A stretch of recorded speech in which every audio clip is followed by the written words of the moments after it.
This segment of the news is brought to you by Sun Oil Limited. Welcome back. Immigration Minister Keith Bell informing reporters this morning of a fire over at the Carmichael Road Detention Center that occurred yesterday, started by a group of Cuban nationals being housed at the facility at this time. Well, there is a total of 99 Cuban migrants that are there at the detention center, which consists of 94 males and 4 females. Obviously, they're separated and they're kept in separate dormitories, and we rely heavily on the defense force for security. Usually, whenever we have that number of Cubans in custody, sometimes they cause some challenges to us. They would have set a small bag of garbage on fire. The defense force responded very quickly, and they wanted to make sure that the situation did not escalate. And therefore, you had the response of the police and all of the resources to make sure that they kept it under control. He says there's a total of 99 Cuban nationals at the detention center. That's 94 males and 4 females. Just yesterday, 44 Cuban nationals denied damaging over $18,000 worth of infrastructure at the detention center, and they were remanded to the Bahamas Department of Corrections leading up to their 3-day trial. That group ranged in age from ages 18 to 50 years old and stood before Magistrate Shaka Seville, accused of intentionally and unlawfully causing $3,400 worth of damage to a fence, $8,400 worth of damage to bathroom plumbing fixtures, and $6,249 of damage to 20 underbed storage units at the detention center. This totals $18,049.60. It's also alleged that the group destroyed the items between October 1st and November 2nd. All of the men pleaded not guilty after choosing to have their case heard in the magistrate's court. The case was adjourned to November 16th to 18th for trial.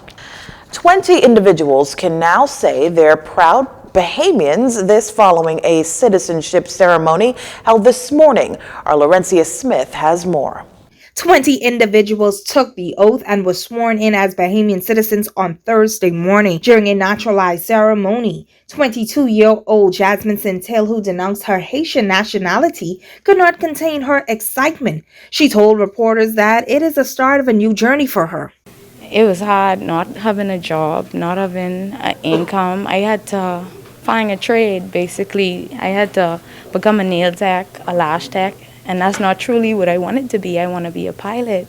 I'm in school. I'm in pilot school right now, and now that I have my passport, I'm able to finish it completely. 19-year-old Leonardo Hidalgo denounced his Peruvian nationality, and he says that he's happy to obtain his Bahamian citizenship. He noted that it has taken about 2 years, and for the most part, the process was easy for him. He added that he's currently working on obtaining his degree in electrical engineering at the University of the Bahamas. Finish my Bahamian fee process at UB, looking for a job. A job other than with my father, and getting into trying to get a bank account, a business bank account, all that stuff. Immigration and Labor Minister Keith Bell told reporters that there is a significant backlog as it relates to the citizenship process, sharing that some people have been waiting as far back as 2009. He noted that the COVID-19 pandemic is not the prime reason for the backlog. Sometimes they may have been born here, but they need documents out of their parents' countries, which is sometimes extremely difficult to get. There are a myriad of issues and challenges in terms of ensuring that they get the requisite documents for us to consider their application thoroughly. The immigration minister says that the ministry plans to hold swearing-in ceremonies on a weekly basis moving forward. Parliamentary Secretary in the Ministry of Foreign Affairs Jamal Strawn was also on hand for the ceremony. I'm Laurencia Smith for Jcn News. One man is in hospital in serious condition, and another man suspected to be responsible for putting that man in hospital is in police custody following a shooting incident on Wednesday night over on Marsh Harbor, Abaco. Police on Grand Bahama early Thursday morning arrested the man after he presented himself to the Ram Memorial Hospital with gunshot wounds. Police press liaison officer for Grand Bahama and Northern Bahamas Assistant Superintendent Stephen Rolls says it was sometime after 10 p.m. that officers attached to the Marsh Harbor Police Station were at a business establishment in Marsh Harbor when they observed a male being chased by another male armed with a firearm. When the male being chased fell to the ground, the male with the firearm was seen standing over the male on the ground, discharging his firearm, shooting the man about the body. The officers immediately responded and identified themselves as police officers. However, he turned his gun on the officers. One of the officers, being in fear of their life, produced his service pistol and discharged it in the direction of the male, who made good his escape.